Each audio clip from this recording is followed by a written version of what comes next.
আসসালামু আলাইকুম বন্ধুরা। পন্তার সাথে কাঁচামরিচ,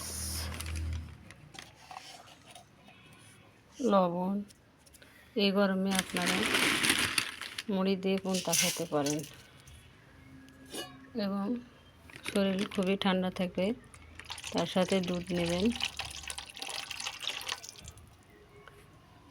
আপনার শরীরে যদি গরম থাকে তাহলে একদম ঠান্ডা হয়ে যাবে। পান্তা ভাতে অনেক পরিমাণে পানি থাকে এবং কাঁচামরিচে থাকে ভিটামিন সি। এবং সাথে মুড়ি নেবেন, দুধ নেবেন, আস্তে আস্তে এভাবে নাড়বেন লবণ দিয়ে, তাহলে খেতে খুবই স্বাদ।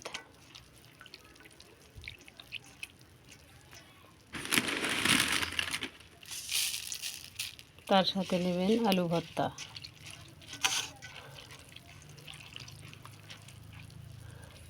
খেতে এত মজা, না খেলে বুঝতেই পারবেন না।